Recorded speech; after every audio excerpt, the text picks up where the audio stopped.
पद संख्या 614 पद।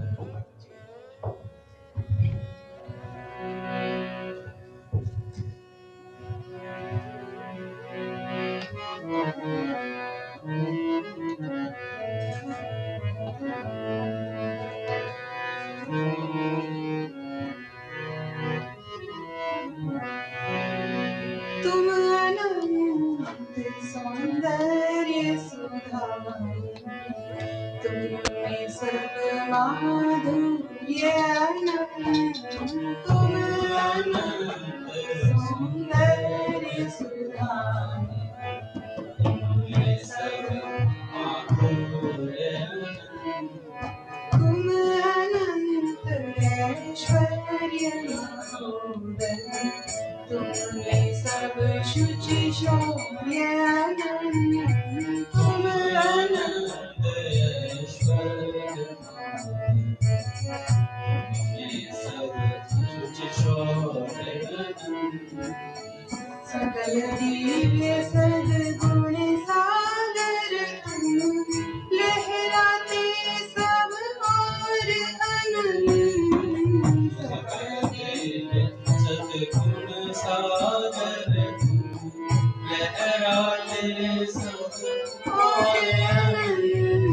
सकल दिव्य रसनिधि तुम अनुपम, रसिक रस रूप अनंत। सकल दिव्य रसनिधि तुम अनुपम, रसिक रस रूप अनंत। इस प्रकार जो सभी गुणों में, रस में अमित असीम अपार।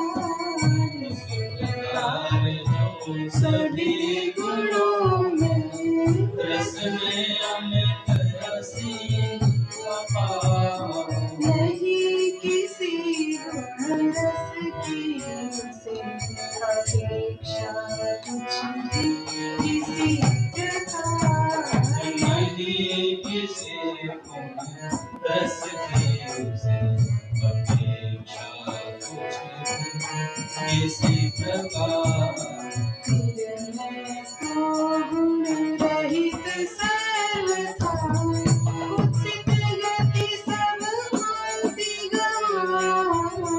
फिर मैं तो गुण रहित सर्वथा, कुत्सित गति सब भांति गवाऊं।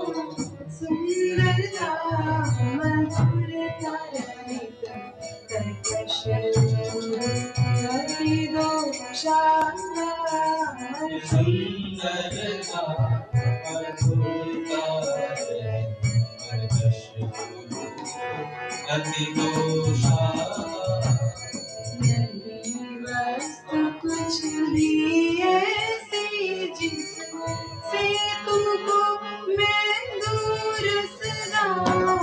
नहीं वस्तु कुछ भी ऐसी जिससे तुमको मैं दूर सदा।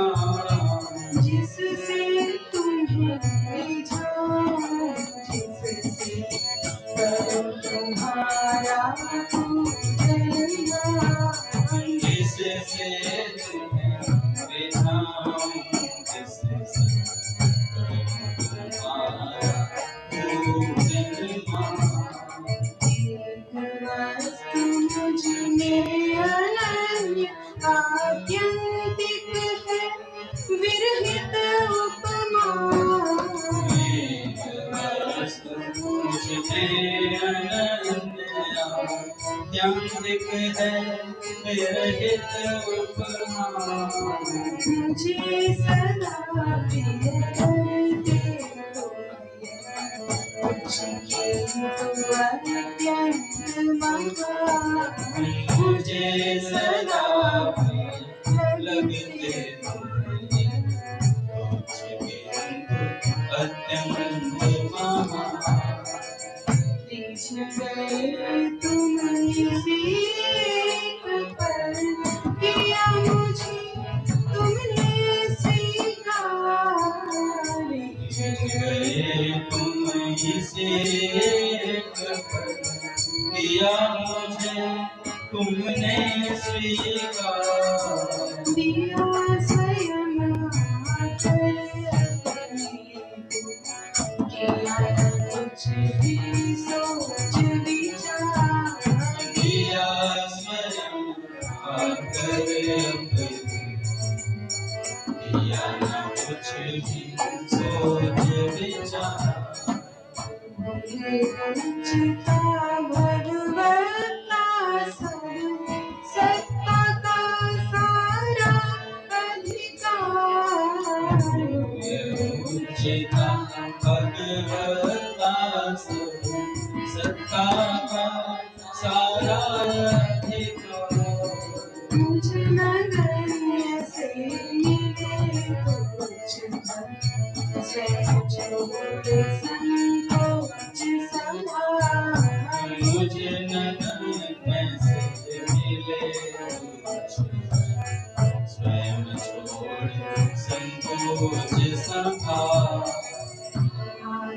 अति आतुर मिलने को मानो हो अत्यंत अधीर, आतुर मिलने को मानो हो अत्यंत अधीर, तत्वरूपता भूल सके से लगे बहाने नीर, रूपता भूल सके से लगे बहाने नीर, फूल भर रस अगाध कर शुचि रस सरिता के तीर, व्याकुल भर रस अगाधया कर शुचि रस सरिता के तीर, करने लगे परम अवतार तोड़ सभी मर्यादा की, करने लगे परम अवतार सभी मर्यादा थी, अमित उमड़ी रस सरिता पावन छाई चारों ओर, उमड़ी रस सरिता पावन छाई चारों ओर, डूबे सभी देव उसमें जहाँ कहीं भी और न छोड़, डूबे सभी देव उसमें कहीं भी और न छोड़, प्रेम परम प्रेमास्पद नहीं ज्ञान कुछ हुए विभोर, प्रेम परम प्रेमास्पद नहीं ज्ञान कुछ हुए विभोर, राधा प्यारी है केवल तुम भी अनंत किशोर, राधा प्यारी तुम मैया केवल तुम भी अनंत किशोर, तुम अनंत सौंदर्य तुम में सब माधुर्य अनंत, सुंदर सुखा माधुर्य राधा राधा राधा राधा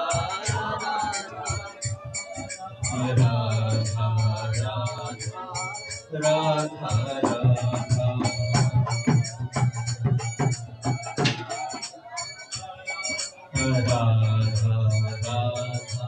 राधा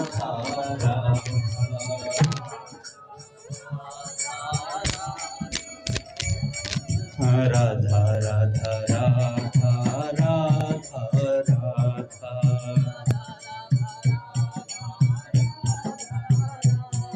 राधा राधा राधा राधा राधा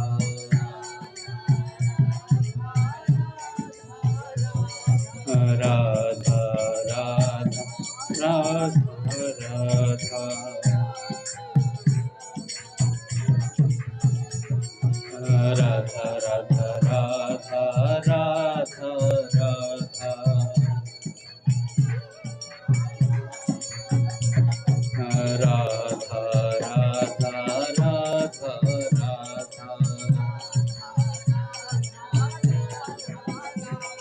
बोले राधा माता सरकार की, पूज्य श्री भाई जी महाराज की जय, पूज्य श्री राधा बाबा की जय, पूज्य मैया की जय, अपने प्यारे भैया की जय, पूज्य दादा की जय, भक्त वत्सल भगवान की जय।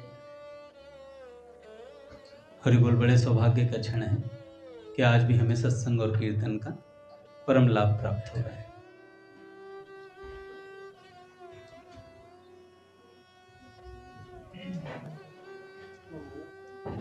पहले पूज्य भाई जी के कुछ विचार सुनते हैं, उसके बाद एक भक्त की चर्चा करेंगे। देखो, कल किसी ने प्रश्न किया था कि भगवान कितना नाम जप करने पे मिलते हैं, क्या करोड़ों की संख्या में नाम जप करने पर भगवान मिलते हैं? तो स्वामी जी ने कहा कि देखो भैया, इतने पर तो मिल ही जाते हैं, ये तो फिक्स है, लेकिन किसी का प्रेम हो तो उससे पहले भी मिल जाते हैं। बात यहां पर भगवान से संबंध की है। आज सुबह पूज्य मलुकपीठ सरकार को सुन रहा था, उन्होंने कहा कि बहुत से लोग नाम जप करते हैं पर वैसा लाभ प्रतीत नहीं होता जैसा होना चाहिए, वैसा लाभ दिखता नहीं जैसा होना चाहिए। तो पूज्य महाराज जी ने कहा कि हम जब भी नाम जप करते हैं संसार का होकर करते हैं, अभी तक केवल भगवान के लिए नाम जप नहीं किया है ना, अभी संसार के होकर। तो अभ्यास करना चाहिए कि हम भगवान के होकर नाम जप करें।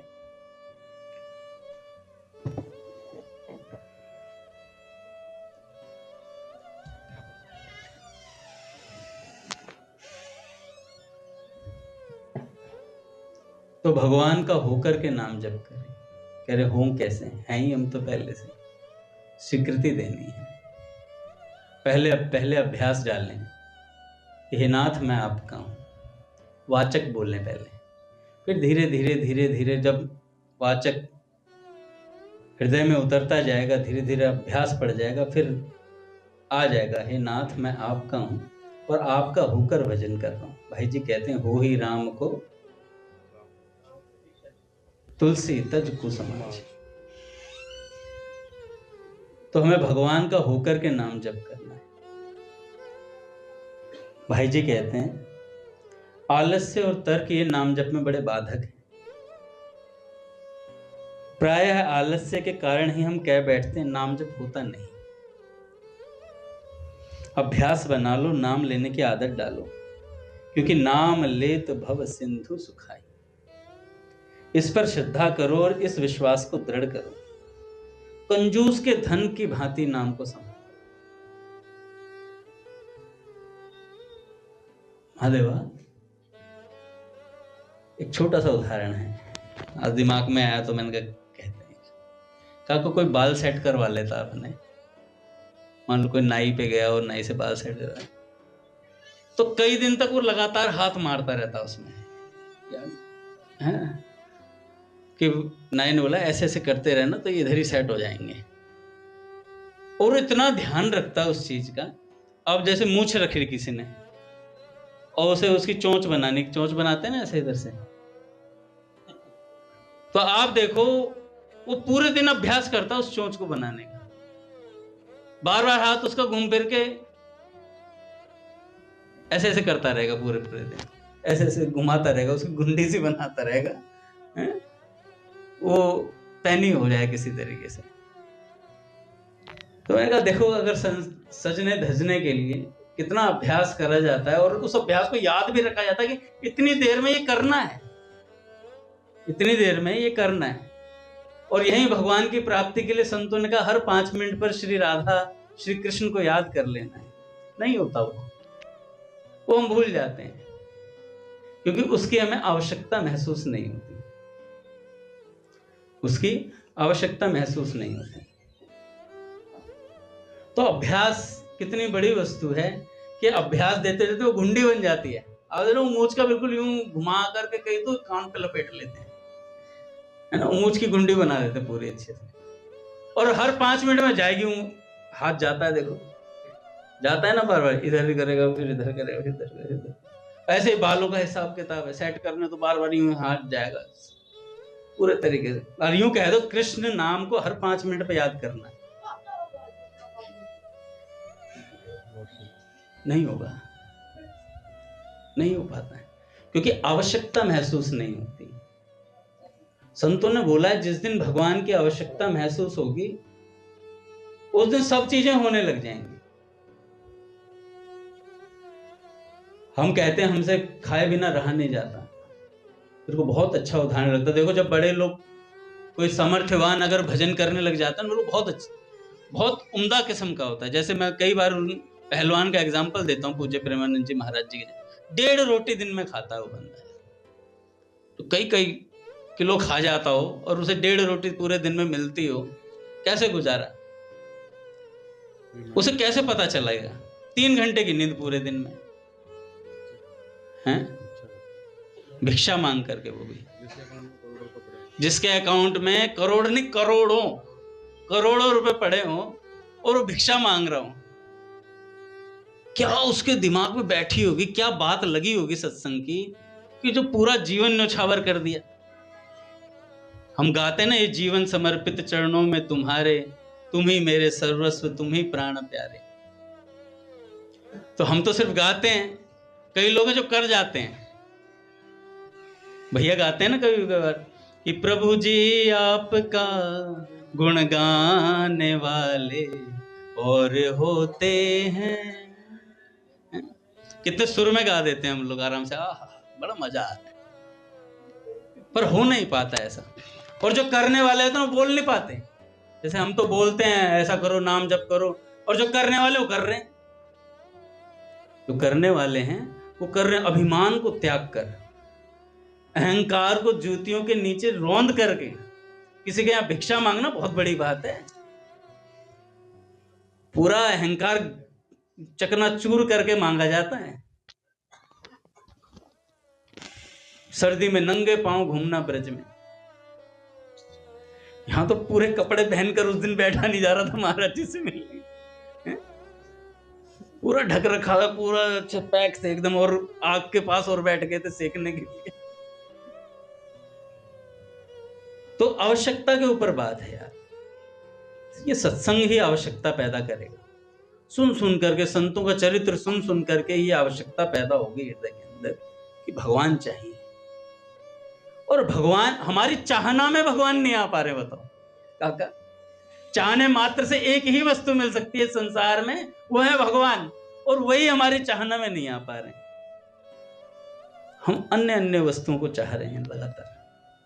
सुबह से शाम तक इतनी प्लानिंग बनती है, आगे ऐसा करूंगा, ऐसा करूंगा, ये प्लॉट खरीदना, ये करना है, कुछ नहीं कर सकोगे। स्वामी जी महाराज कहते हैं कुछ नहीं कर सकोगे, बेड़ा गर्क कर लोगे, कुछ नहीं कर सकोगे। तो अभ्यास, पहले आवश्यकता जागृत हो। पूज्य भाई जी कहते हैं पहले आवश्यकता जगाओ भगवान के प्रति कि हमें भगवान की आवश्यकता है जीवन में। वो कैसे? वो महापुरुषों के वचनों से पैदा होती है। निरंतर उन्हें श्रवण करें बार बार, फिर अभ्यास करें भैया। जो महापुरुषों ने कहा है वो अभ्यास करें, और धीरे धीरे देखो 1.5 रोटी पे आदमी जी सकता है, 3 घंटे नींद लेके जी सकता है, और हष्ट पुष्ट रह सकता है, हष्ट पुष्ट रह सकता है। काका जिस दिन निर्जला एकादशी होती है, हम सबका अभ्यास है निर्जला एकादशी का, हाँ, उस दिन सुबह से ये रात को ही सेटअप हो जाता है दिमाग में कि कल निर्जला है तो कुछ नहीं लेगा। कई लोग तो 3:30 बजे भी सुबह मतलब पूरा भर लेते हैं यहाँ तक कि पूरा दिन मतलब ऊँट की तरह यहाँ रख लिया जाए, पूरे दिन चलाएंगे उसे। क्या कहते टॉयलेट नहीं जाएंगे जिससे पानी खत्म ना हो शरीर का। ऐसा सेटअप होता है दिमाग में। अच्छा, पूरे दिन हम भूखे भी रह जाते हैं, पूरे दिन भूखे भी रह जाते हैं, क्योंकि निश्चय हो जाता है कि यार पूरे साल एकादशी कभी रही कभी नहीं रही, और एकादशी भी तो हमारी विलक्षण तरीके की होती है, जितना हम नॉर्मल नहीं खाते उससे ज्यादा खाते हैं, उससे सबके साथ ही है। और उस दिन निश्चय हो जाता है कि आज निर्जला है, ना पानी मिलेगा ना तुझे खाने को मिलेगा, खाना है ही नहीं, क्योंकि भैया ने कहा मर नहीं जाएगा। और वो पूरी निर्जला हो जाती है क्योंकि निश्चय हो जाता है। वही भगवान कहते हैं निश्चयात्मिका बुद्धि। वही निश्चय हो गया तो काम हो गया। भाई जी कहते हैं कंजूस के धन की भांति नाम को संभालो। निश्चय समझो, नाम के बल से बिना ही परिश्रम तर जाओगे, भगवान के प्रेम को भी प्राप्त कर लोगे। निरंतर भगवान का नाम लो, कीर्तन करो। मेरे विचार से सर्वोत्तम साधन यही है, हारे को हरि नाम। इस साधन से सबका मंगल दिखता है, और अन्य उपायों में तो राग द्वेष उत्पन्न होकर फंस जाने का भय है, पर नाम में नहीं है। भगवान पर विश्वास हो, उनकी कृपा का भरोसा हो, और नाम जप होता रहे तो अपने आप ही निर्भयता आएगी, साहस आएगा। विपत्ति का टलना भी इसी उपाय से होगा। मनुष्य जब सब उपायों से हार जाता है तब उसे भगवान का नाम सूझता है, तब वह हरि नाम को पकड़ता है, और तभी उसे विजय मिलती है। भैया बस दो बात याद कर लो, एक तो भगवान की कृपा पर विश्वास, दूसरा भगवान के नाम का आश्रय। फिर कोई चिंता नहीं, ध्यान नहीं लगता न सही, मन वश में नहीं होता न सही। पापी और नीच के भी उद्धारक भगवान हैं। यह विश्वास करके केवल जीभ से भगवान के नाम का उच्चारण करते रहो। गोस्वामी जी ने कहा है, सकल अंग पद विमुख नाथ, मुख नाम की ओट लई है तुलसी प्रतीति यह कि प्रभु मूर्ति कृपामयी। बस विश्वास कर लो, प्रभु मूर्ति कृपामयी है, और जीभ से नाम का उच्चारण करते रहो। यदि हम जीभ से भगवान का नाम लेंगे तो सभी अंग पुष्ट हो जाएंगे। अंतर के मल को नाश करने के लिए भगवान के नाम से बढ़कर दूसरा सुलभ साधन है ही नहीं। एक संत थे महाराज, वो सोते ही नहीं थे। किसी ने पूछा कि महाराज जी आपको नींद नहीं आती क्या? कह रहे जो विश्राम व्यक्ति को नींद लेकर के आता है वो मुझे नाम में आ जाता है, वो मुझे नाम में आ जाता है। मैं जितना जितना नाम लेता हूं उतना उतना पायो परम विश्राम राम। वो नाम में स्वाद आने लगता है, और नाम में विश्राम, उसी में नींद हो जाती है पूरी, और शरीर एकदम चुस्त दुरुस्त रहता है। महाराज बाबा पूरी रात तो ठाकुर जी को वार्तालाप बता रहे, पूरी रात वार्तालाप बता रहे, और ठाकुर जी से कहा सुबह 4 साढ़े 4 बजे फिर आ जाना। और मतलब इसका मतलब बाबा सो ही नहीं रहे, बाबा सो ही नहीं रहे। किसी ने बाबा ने चद्दर तो डाल रखी है, कह पूछो तो सही जग रहे सो रहे हैं, पता चल जाएगा अभी, तपाक से उत्तर आएगा। अंतर के मल को नाश करने के लिए भगवान नाम से बढ़कर दूसरा सुलभ साधन है नहीं। स्त्री बच्चे बूढ़े सभी भगवान का नाम बड़े प्रेम से ले सकते हैं। भगवान के नाम में श्रद्धा नहीं हो, प्रेम नहीं हो, तो किसी दूसरे के कहने से ही ले लो यार, किसी दूसरे के कहने से ले लो। अच्छा क्या हानि है, नाम लिया करेंगे, बस यही तो है। आदत डालें फिर काम होगा ही, क्योंकि भगवान नाम में वस्तु शक्ति ही ऐसी है, पाप नाश करने की स्वाभाविक शक्ति ऐसी है कि जीभ पर नाम आते ही पाप नाश होने लग जाता है। पूज्य श्री अखंडानंद जी महाराज कहते, काका किसी ने कहा कि भाई श्रद्धा सहित नाम लो तो वो असर करता है, तो अखंडानंद सरस्वती जी ने कहा कि अगर श्रद्धा से लेंगे तो उसमें बात श्रद्धा की आ गई ना, नाम का क्या फर्क पड़ा। कह रहे बिना श्रद्धा के भी लोगे तो नाम उतना ही असर करेगा। कमाल की बात थी। कह रहे वहां तो श्रद्धा की बात हो गई, आपकी श्रद्धा कल्याण कर रही है। कह रहे नहीं, वस्तु गुण ही ऐसा है नाम का, जैसे तैसे लो भैया, नाम पकड़ लो। भगवान नाम पापों का नाश करके ही शांत नहीं होता, पाप नाश करने के बाद हृदय में ज्ञान की ज्योति पैदा करता है, ज्ञान के बाद भगवान के प्रति प्रेम उत्पन्न करता है। और ये इतना हुआ कि प्रेम उत्पन्न हुआ, भगवान खींचे चले आते हैं बाबूजी के। भगवान के नाम रूप लीला धाम में अंतर नहीं है, ये सब भगवत स्वरूप है। नाम भगवान को हमारी ओर खींचता है और हमें भगवान की ओर ले जाता है, दोनों ही काम करता है। सबसे बड़ी मूर्खता और सबसे बड़ा मोह यह है कि हम विषयों से सुख की आशा करते हैं। इस मूर्खता तथा मोह को मिटाने के लिए भी भगवान का नाम लेना चाहिए। याद कर लेने की बात है कि मन से, वाणी से, शरीर से दिन रात 24 घंटे ही निरंतर भजन होता रहे। अच्छा, जो निरंतर स्मरण करता उसकी बड़ी महिमा है। अपने नरसिंह जी निरंतर भगवत स्मरण में रहते, कोई टेंशन नहीं। जो कहते हैं ना, चिंता दीन दयाल को मोह मन सदा आनंद, वो स्थिति नरसिंह मेहता जी की थी। कोई टेंशन नहीं, पत्नी चली गई, बेटा चला गया, भजन करेंगे। बेटा क्या नाम था? श्यामल दास जी। उनके विवाह की बात चल रही थी, विवाह तय हुआ एक अच्छे परिवार में, धनिष्ठ वो थे, मतलब लड़की वाले बड़े धनी थे। तो किसी ने उन्हें बता दिया कि भाई ये नरसिंह मेहता जी है तो मोडों के साथ घूमता है, 16-17 सूरदासी संत हैं, उनके साथ हरे कृष्ण गोविंदा करता घूमता रहता है। इस पे कोड़ी भी नहीं है, कुछ नहीं है इसके पास। भाई उन्होंने कहा यार अब क्या करें, रिश्ता गलत घर में तय हो गया। आज मेरे सर बता रहे थे, कह रहे मेरी शादी एक जगह लड़की मिली थी, वो उसकी 35,000 सैलरी थी, सरकारी नौकरी थी। तो बिचौलियों को मैंने कह दिया कि क्या नाम है, उसने पूछा सैलरी कितनी लेते हो, तो उसने उन सर ने बता दिया 15,000 सैलरी थी उनकी उस समय। तो उन्होंने लड़की वालों को बताया लड़की की सैलरी 35,000, लड़के की 15,000। तो लड़की ने मना कर दिया, मैं नहीं करूंगी शादी। कह रहे इसलिए वो सरकारी नौकरी वाली लड़की छूट गई हाथ से। तो मैंने कहा आपने भी बेवकूफ़ी करी सर। बिचौलियों को कहते 50,000 सैलरी है। कह रहे झूठ बोलते। मैंने झूठ कहाँ था, घर में तो 50 ही आते, 35 उसके 15 तुम्हारे। हमने दिमाग नहीं लड़ाया। ये शार्प बुद्धि सत्संग से होती है। तो हंसने लगे, ये मजाक की बात है। तो नरसिंह मेहता जी ने, वो यथार्थ स्थिति थी भैया, वो थी तो थी। अब उन्होंने रिश्ता तोड़ने के लिए प्लानिंग करी। कभी 15 जने हैं उनके यहाँ, तो पैसा वैसा है नहीं और रिश्तेदार भी रूठे पड़े हैं उनसे, उनके भाई नहीं आएंगे उनके बारात में साथ में। तो श्यामल दास जी का बारात चढ़नी थी भैया।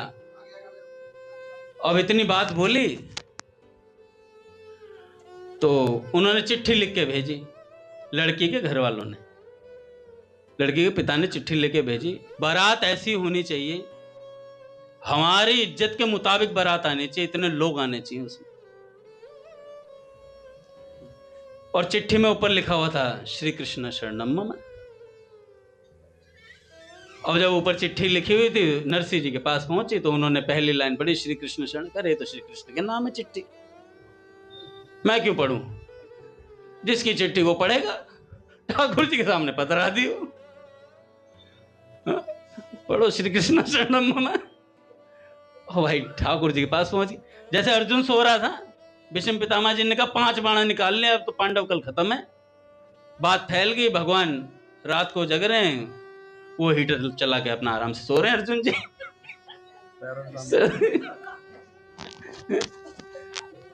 आराम से सो रहे। भगवान ने कहा कि भाई खड़ा हो जा, प्रभु नींद आ रही है। भाई भीष्म पितामह जी ने 5 बाण निकाल लिए हैं। अरे कोई बात नहीं, अंदर रख लेंगे। जब आप टेंशन ले रहे हो तो वो बाण भी कहीं ना कहीं तो यूज होंगे ही। चिंता फ्री है, चिंता दीन दयाल को मोह मन सदा आनंद। भगवान ने युक्ति लगाई, रात्रि में द्रौपदी जी को बोला कि भाई ऐसे दुर्योधन आया था उस समय, तो द्रौपदी जी, इससे पहले कि दुर्योधन की पत्नी आती, उससे पहले द्रौपदी जी को ले गए और द्रौपदी जी की चप्पलें अपनी छाती से लगाकर दुबका करके अपनी कमर, और बाहर खड़े हो गए। भीष्म पितामह जी अपना आराम से भगवान नाम स्मरण कर रहे थे, और सामने जाकर वो बैठ गई, तो घूंघट करके ऊपर से, तो उन्होंने कहा सौभाग्यवती भव। इतना बोला तो द्रौपदी जी ने घूंघट उतार दिया। तो भीष्म पितामह जी ने देखा, अरे अरे तेरी बुद्धि तुम्हारी नहीं है, ये बताओ लेके कौन आया तुम्हें? तो देखा तो महाराज उसके शिविर के बाहर भगवान द्रौपदी की जूतियां हाथ में लिए खड़े हैं। पूज्य मलुकपीठ सरकार कह रहे, कैसी भगवान की कृपा है भी, कैसा भगवान का अथाह प्रेम है, भक्तों की जूतियां सीने से लगाए घूम रहे। ऐसे भैया नरसिंह जी ने अपनी टेंशन भगवान को दे दी, पढ़ो पत्र। भगवान ने पत्र पढ़ा, यार ये तो बारात बड़ी लंबी चौड़ी मांग रहा है, हमारे हिसाब से बारात आनी चाहिए, ये होना चाहिए फलाने। उन्होंने फिर नरसिंह जी से बोला, नरसिंह जी पढ़ तो लो एक बार। कह रहे मैं क्यों, तुमने पढ़ लिया? कह रहे हाँ मैंने तो पढ़ लिया। कह रहे बस जिसको पढ़ना था, जिसके नाम था उसने पढ़ लिया, तो मैं क्या करूँ अपना? वो तो भजन करना है। कह रहे बारात कह रहे जाए ना जाए, आग लगे, लड़का कुंवारा रह जाए, कोई दिक्कत नहीं। भैया प्रणाम, अपने को कोई टेंशन नहीं है, शादी हो या ना, मैं चिंता नहीं करता। तो 15 जने कह रहे अपने तो 16 जने अपने ये हैं सूरदासी महात्मा, अपना भजन करें, हरे कृष्ण गोविंदा, न काम न धंधा, अपने तो भजन करना है। इतनी बात बोली और महाराज आनंद में नरसिंह जी। भगवान कह रहे यार कैसा विलक्षण है। नरसिंह मेहता जी अगले दिन बारात जानी थी, नरसिंह मेहता जी अपने 16 मोटों को गाड़ी में चढ़ाया, चलो भाई बारात है, चल दिए महाराज। थोड़ी दूर पहुंचे होंगे, भगवान दाऊ जी के साथ 56 करोड़ यदुवंशी, 56 करोड़ यदुवंशी, और जहां खड़े हुए ना, तो जहां जाना था वहां तक वो खड़े ही थे, चल ही नहीं रहे थे। कह रहे बारात आ गई, कह रहे बारात आ गई।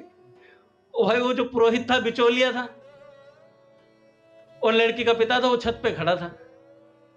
छत पे खड़े खड़े देख रहे ये कौन है? तो बिचौलिए ने बोला, पुरोहित जी ने, ये बारात आ गई भाई। तो तुम तो कह रहे थे उनके कोई नहीं। कह रहे मुझे खुद नहीं पता। कह रहे चल क्यों नहीं? कह रहे चले कहां से, जगह ही नहीं बची, तुम्हारे घर के सामने तो बंदे खड़े हैं। 56 करोड़ यदुवंशी महाराज। अरे पंगत तो छोड़ो, पुरोहित ने क्या बोला वो सुनना होगा। कहने लगे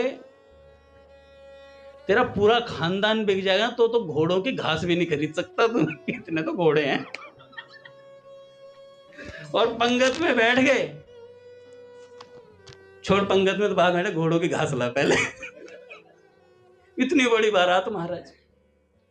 और वो रोने लग गए लड़के के पिताजी, अरे यार ये तो बेइज्जती का काम हो गया, बारात को खिला नहीं पाएंगे। नरसिंह जी महाराज बीच में 56 करोड़ यदुवंशियों के बीच में आराम से कीर्तन कर रहे हैं। कह रहे वो रिश्तेदार जी का, रिश्तेदार तो कीर्तन में मग्न है, उन्हें कोई मतलब नहीं है, बारात तो आ गई। अब भगवान को टेंशन दे दी। भगवान देख रहे थे वो लड़की वाला रो रहा था, भगवान ने कहा यार ये भी ठीक नहीं है। तो दाऊ जी से बोला उन्होंने कि दाऊ जी ऐसा करते हैं, बाराती बट जाते हैं, आधे हो जाते हैं लड़की वालों की तरफ से और आधे हो जाते हैं लड़कों वालों की तरफ से। और अक्रूर जी से बोलो खाने की व्यवस्था करेंगे। दाऊ जी हो गए लड़की वालों की तरफ से, ठाकुर जी बारात में। अक्रूर जी से बोल दिया, इधर उद्धव जी से बोल दिया कि उद्धव जी बारातियों की टेंशन तुम्हारी और उधर की वो देखेंगे अक्रूर जी। बढ़िया सेटअप हुआ, बढ़िया शादी वगैरह सब हुई। तो महाराज जी बता रहे थे पूज्य मलुकपीठ सरकार कि देखो जब भक्त टेंशन नहीं लेते हैं तो भगवान चिंता पे आ जाते हैं, और भगवान चिंता करेंगे बस काम हो जाता है वहीं पर। जो तू मेरे नाम पे तो मैं तेरे काम पे, और जो तू अपने काम पे तुम अपने धाम पे। विवाह हुआ। अच्छा, विवाह के बाद एक दुर्घटना घटी। श्यामल दास जी जो लड़का था उनका देहांत हो गया था। किसी का जवान लड़का मर जाए, उसके बाद भी भजन रह जाए। महाराज जी कह रहे थे कि इतनी दुख की अवस्था के बाद भी, इतनी प्रतिकूलता आने के बाद भी भक्तों ने कभी भजन नहीं छोड़ा, भगवान नहीं छोड़े कभी, भगवान को पकड़े रहे सदा। और उस पकड़ने का अर्थ देख लो। महाराज जी कहते भगवान का स्मरण हर विपत्ति का हरण कर लेता है। और निरंतर स्मरण कैसे होगा? इस कलयुग में निरंतर स्मरण का साधन ही नाम है। आप निरंतर स्मरण रखना चाहते हैं तो नाम से ही हो सकता है। नाम जिह्वा पे रहेगा तो वो स्मरण में रहेंगे निरंतर। तो भाई जी कहते हैं निरंतर दिन रात भजन हो, इसके लिए कुछ समय प्रतिदिन एकांत में बैठकर भजन का अभ्यास करें। मान ले 2 घंटे एकांत में बैठकर लगातार भजन करेंगे तो इससे शेष 22 घंटे भजन करने की शक्ति मिलती रहे। भगवान के भजन का सबसे सरल प्रकार है भगवान के नाम का स्मरण और नाम का जप। स्मरण ना हो सके तो जीभ से ही निरंतर नाम लेने का अभ्यास करें। नाम जप के द्वारा असंभव संभव होता है। प्रत्येक मनुष्य को प्रतिदिन एकांत में बैठकर लगातार कम से कम 2 घंटे नाम जप का अभ्यास अवश्य करना चाहिए। नाम लेते लेते अंतर का मल नाश हो जाता है, फिर नाम का स्वाद प्रकट होता है। नाम में स्वाद आ जाने पर फिर नाम छूटना कठिन हो जाता है। नाम खरी पूंजी है, यह जिसके पास है उसे यमराज का भय नहीं। बाबूजी कहते हैं जहां भगवान का नाम होता है वहां यमदूत नहीं आ सकते। वो आए थे ना, खपटिया बाबा थे, यम के दूत आके लेने के लिए काला सा रूप बना करके सामने पहुंच गए। तो खपटिया बाबा नाम जप कर रहे थे। तो बाबा ने कहा कि भाई क्या करने, कौन हो तुम? कह रहे मैं काल हूं। कह रहे क्या करने आए? कर तुम्हें ले जाने आए। ले चलो फिर। कह रहे माला छोड़ो। कह रहे माला तो नहीं छूटेगी भाई।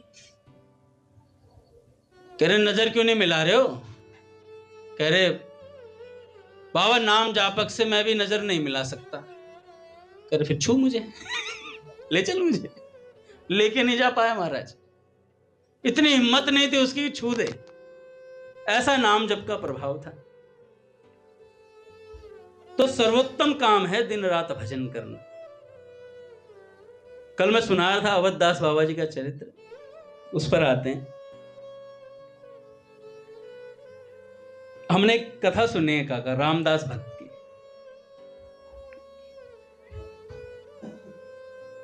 तो ये जो रामदास थे, गुरुजी अवधदास बाबा के चेले बने। चेले बनने के बाद दीक्षा ले ली। दीक्षा ग्रहण करने के बाद गुरुजी ने बोला, अवधदास बाबा ने बोला कि भैया आज्ञा पालन करना जीवन भर और ये मंत्र जपना। उन्होंने कहा ठीक है। 3-4 महीने जपा होगा। 3-4 महीने जपने के बाद कह रहे गुरुजी मैं चाहता हूं भारत भ्रमण करूं। गुरुजी ने साफ मना कर दिया। कहा कि भैया कोई भ्रमण वर्मण नहीं, मेरी आज्ञा में रहोगे और यहीं रहोगे, इस आश्रम से बाहर नहीं जाना है।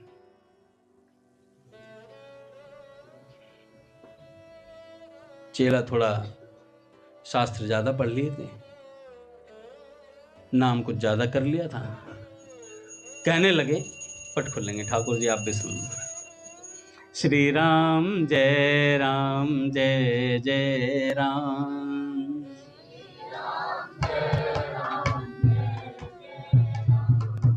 श्री राम जय जय राम।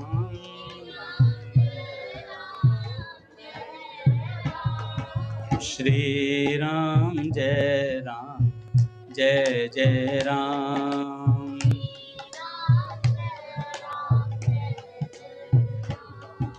जय जय श्यामा जय श्याम। भैया आगे। जय जय श्री वृंदावन धाम।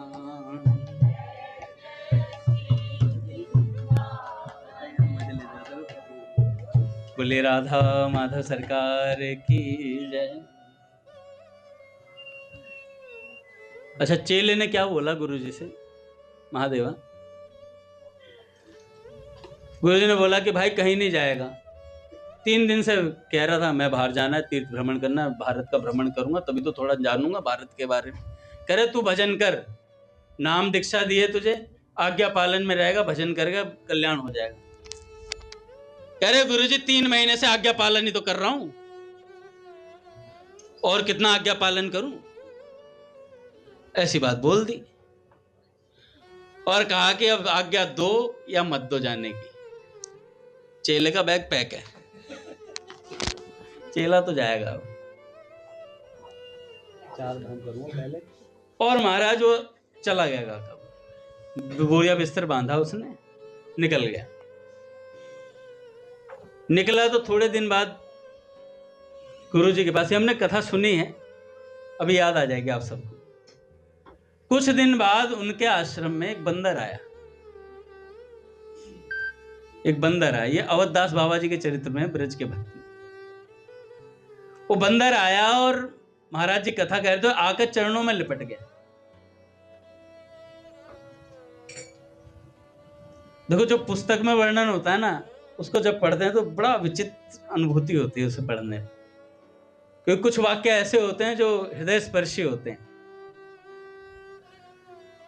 तो उन्होंने चरण पकड़े, चरण पकड़ते ही गुरुजी समझ गए कि ये वो ही है, ये वही रामदास चेला है अपना। तो बंदर के आंखों में आंसू थे। तो गुरुजी ने कहा कोई बात नहीं बेटा, गलती हो जाती है, कोई बात नहीं।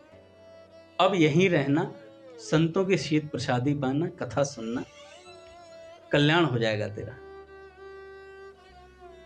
वो नित्य आता था, कथा सुनता, गुरुजी के चरण छूता, सबसे आगे बैठकर कथा सुनता। कुछ दिन उसने कथा सुनी और उसके बाद 2 दिन तक वो आया नहीं। तो गुरुजी ने पूछा क्या बात है, आजकल वो बंदर दिखाई नहीं दे रहा। तो पता चला कि आश्रम की छत पर उसने शरीर छोड़ दिया।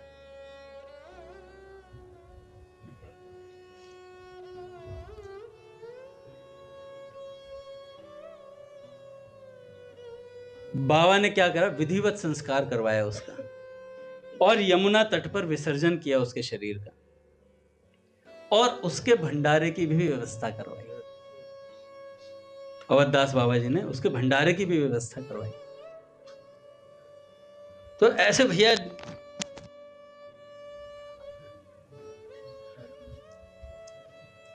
कहना और करना बहुत अलग अलग बात होती है। आप इन महात्माओं के जीवन को सुनोगे, पढ़ोगे तो पता चलेगा इनका कहना और कर्म सब एक हो जाता है, मन वचन कर्म से सब एक हो जाते हैं। अपने पाद पद्माचार्य जी हुए, अपने गुरुजी का चरणोदक लेकर ही अपना दिन शुरुआत करते थे भी।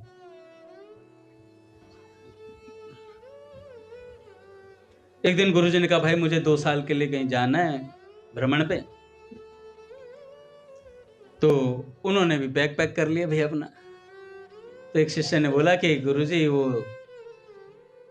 हैं जो अपने, तो वो आपका चरणोदक लेकर ही दिन की शुरुआत करते हैं, तो वो भी आपके साथ जाने के लिए कह रहे। तो उन्होंने कहा ठीक है कोई बात नहीं, मेरे पास भेजो। तो उन्होंने कहा कि ऐसे ऐसे गुरुजी मेरा नियम है। कह रहे कोई बात नहीं, गंगा जी और मुझ में भेद नहीं है, गंगा जी में और मुझ में भेद नहीं है, गंगा जी लेना, उससे अपना दिन शुरू करना। अब ऐसी बात हुई तो वो चले गए, गुरुजी चले गए। अगले दिन से महाराज उन्होंने, शिष्य ने गंगा जी में स्नान करना बंद कर दिया। और जब स्नान करना बंद कर दिया तो आसपास चेले बहुत थे। चेलों ने कहा वाह, जब तक गुरुजी थे तब तो बड़े गंगा जी में सुबह सुबह 4 बजे नहा के आते, दिखाने के लिए आते थे क्या है?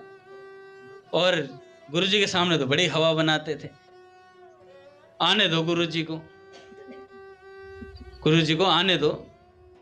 ऐसी ऐसी बातें कटाक्ष मारने लगे, पर वो अपना मस्त था भी। बाबा कहते हैं चलते जाओ चुप रह करके प्यारे प्रियतम। जिसे चलना है ना वो चुपचाप रास्ता बना लेता अपना, और जिसे नहीं चलना वो सर बढ़ाता चलता है। जैसे भैया ने कथा सुना, लालिया और कालिया दो कुत्ते थे, गाजियाबाद आया, लालिया ही रह गया, कालिया गंगा स्नान कर आया। तो कह रहा पहले गाजियाबाद के कुत्तों को ही सुधारूंगा, कुछ नहीं सुधार पाया, वही डॉन बन गया यहाँ पर। वो नहा कर भी आ गए, वो कह रहे सुधरे नहीं, कह रहे सुधरेगा मैं ही बिगड़ गया। कुछ नहीं छिड़कता कोई, वो ना छिड़के, जाने वाले भैया निकल जाते हैं आगे पे। भाई जी ने एक प्रवचन में कहा, कोई साथ चले तो बहुत अच्छी बात है, कोई साथ चले भक्ति मार्ग में तो उसकी मदद कर दो, ठीक है, लेकिन अगर कोई आपको पीछे घसीटे तो उसका साथ तत्काल छोड़ दो। भाई जी ने इस बात को बोला कि अगर आपको भक्ति से पीछे खींचे तो आप उसका साथ छोड़ दो, कोई बात नहीं, वो अपने आप भगवान देखेंगे, आप बढ़ जाओ आगे। तो उन्होंने पाद पद्माचार्य जी जो थे उन्होंने गंगा स्नान छोड़ दिया, और महाराज 2 साल बाद गुरुजी आए। गुरुजी को स्टेशन पे चेले लेने गए वहीं से, और वहीं से कान भरते हुए, गुरुजी आपके जो खास थे ना चरणोदक लेकर के दिन खोलते थे, गंगा जी में स्नान ही नहीं कर, कई 2 साल से नहाए नहीं है, बताओ 2 साल से नहीं नहाए। गुरुजी सब जानते थे। ठीक है मैं बात कर लूंगा। अरे नहीं गुरुजी मेरे सामने बात कर। क्यों भाई, बात कर लूंगा। मतलब इतना उत्साह रहता है दूसरे की फजीती का। भाई जी एक प्रवचन में कह रहे थे भैया कि कभी कोई गिरता है तो हमें कितनी हंसी आती है, मतलब कोई हमारे सामने फिसल गया एकदम ठाका सा लगता है, अरे ठाका लगना नहीं चाहिए। भाई जी कह रहे थे फिर उसे पीड़ा हुई है और तुम्हें ठहाका लग गया, बताओ तुम्हें हंसी आ रही है। पर ये हमारी आदत पड़ गई ना शुरू से दूसरों की खिल्ली उड़ाने की। तो उन्होंने कहा हमारे सामने, कह रहे तुम्हारे सामने मैं अपने आप बात कर लूंगा। पाद पद्माचार्य जी से गुरुजी मिले और उन्होंने कहा कि चलो स्नान करने चल रहे हैं गंगा जी। स्नान करने के लिए गए और गुरुजी स्नान करे, डुबकी लगाई। गुरुजी ने कहा कि वस्त्र दे रखे थे पाद पद्माचार्य जी को, उनका नाम कुछ था, नाम ध्यान नहीं, ये तो बाद में पढ़ा। तो उनसे कहा कि तौलिया लेकर के आओ भीतर। और वो दुविधा में फंस गए क्योंकि गंगा जी में चरण रखते नहीं थे, क्योंकि गुरुजी ने कहा गंगा जी और मेरा एक ही स्वरूप है। ऐसी बात बोले तो वो आ नहीं रहे थे। उन्होंने कहा मैं कह रहा हूं कदम रखो आगे। और महाराज उन्होंने कहा कि गुरु अब आज्ञा तो माननी पड़ेगी। अब जैसे जैसे कदम रखते गए महाराज, वहां वहां कमल के फूल खिलते चले गए हर चरण के नीचे। और जहां जब तक गुरु जी के पास पहुंचे हर एक कदम के पास कमल खिलते चले गए। और गुरु जी ने तब से नाम रख दिया पाद पद्माचार्य जी, तब से नाम पड़ गया। तो ऐसी निष्ठा वाले भी चेले होते हैं जो एक बार कह दिया तो फिर वो बात जीवन में धारण हो जाती है। मैं अपने जीवन को, हम अपने जीवन को देखते हैं तो पता चलता है कि बहुत कम बातें हमने संतों की मानी। अगर पूरी पूरी मान लेते तो इस टाइम वो स्थिति होनी चाहिए थी जो एक साधक की होती है, जो वाकई में किसी शिष्य की होती है। अब करें क्या भैया, प्रश्न आता अब करें क्या, ऐसी स्थिति, ऐसा बल नहीं है। तो पूज्य प्रेमानंद जी महाराज कह रहे थे कि भैया गुरु के बल से ही आगे बढ़ा जाता है, गुरु के बल से ही आगे बढ़ा जाता है। तो बार बार गुरु की तरफ निहारो, गुरुदेव बल प्रदान करो। मैं साधना करना तो चाहता हूं, उपाय भी बहुत सुनता हूं, पर वो उपाय मुझसे हो नहीं पाता है। इस शक्ति को भी आप ही प्रदान करें। पर हम ना प्रार्थना करते हैं ना शक्ति मांगते हैं, क्योंकि हमें चलना ही नहीं है। चलना नहीं है, चलने वाले के लिए रास्ता है। तो ये जो अवधदास बाबा हुए, बाबा कहते थे श्रीमद् भागवत केवल कृष्ण स्वरूप नहीं, वह प्रेम स्वरूप भी है। भगवान स्वयं प्रेम के भूखे हैं, भक्तों के प्रेम में बंध जाना ही उनका स्वभाव है। जहां मेरी लीला वहां मैं स्वयं उपस्थित रहता हूं, भगवान कहते हैं। एक बार तो परिक्रमा लगा रहे थे भागवत जी की। तो नहीं, भागवत जी की परिक्रमा नहीं, भागवत जी की परिक्रमा लगाते हुए राधा कृष्ण को देखा इन्होंने, अवधदास बाबा जी ने भागवत जी की परिक्रमा लगा रहे थे। तो वहां पे लिखा कि देखो भगवान की लीला, भगवान के भक्त भगवान के आराध्य हैं। भगवान भागवत जी में भी क्या है, भक्तों का ही तो सार है, भक्तों की तो लीला है उसमें भी। यशोदा जी भक्त नहीं है क्या? क्या ये भक्तमाल में नहीं आते क्या? पूज्य नंद बाबा, जितने सखा हैं सब, ये भी तो भक्त हैं। इन्हीं से ब्रज है भैया। बाबा कहते हैं कौन अपना है?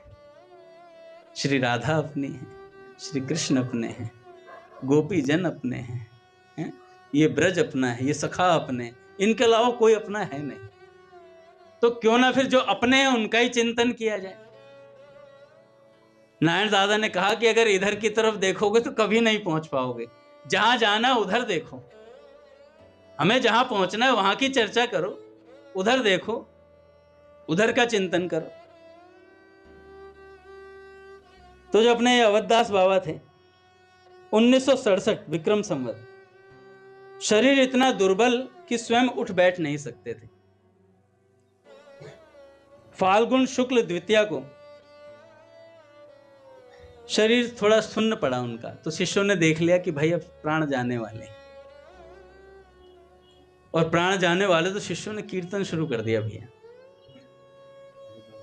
अवधदास बाबा के कीर्तन शुरू कर दिया।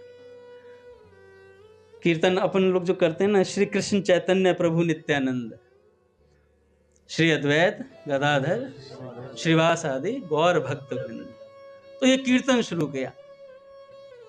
महाराज उठ करके नाचने लगे। अवधदास बाबा उठ करके नाचने लगे, और इतना नाचे शिष्यों को पकड़ना पड़ा और वापस लिटाना पड़ा कि बाबा का शरीर जाने वाला था, कहाँ ही उठ करके नाच रहे, वापस लिटाना पड़ा कहीं थक जाए। और लिटाया तो महाराज अगले दिन प्रातः 3 बजे उनका ऐसा अभ्यास पड़ गया था काका कि वो बैठे भी रहते थे तो भागवत के श्लोक बोलते रहते थे, इतने कंठस्थ हो गए थे उन्हें भागवत जी के श्लोक। तो भागवत जी के श्लोक पढ़ते पढ़ते उन्होंने प्राण विसर्जन किया, नित्य लीला में प्रवेश किया।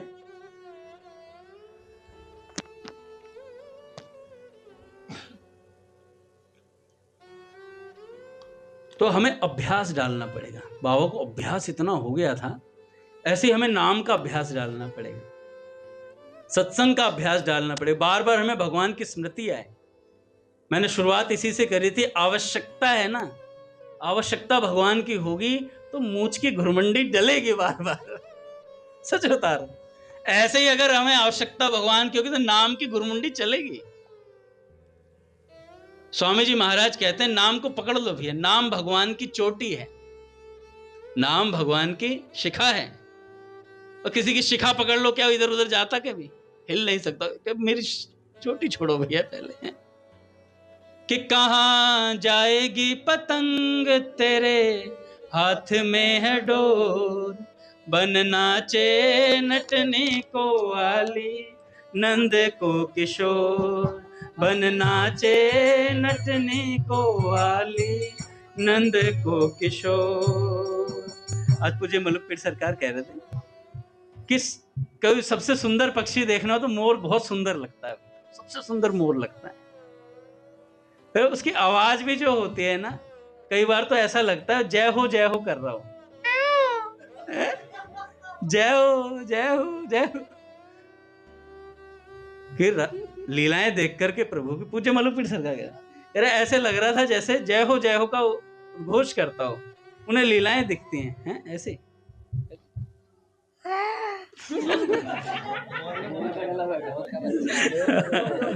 पूज्य दादा को प्रणाम।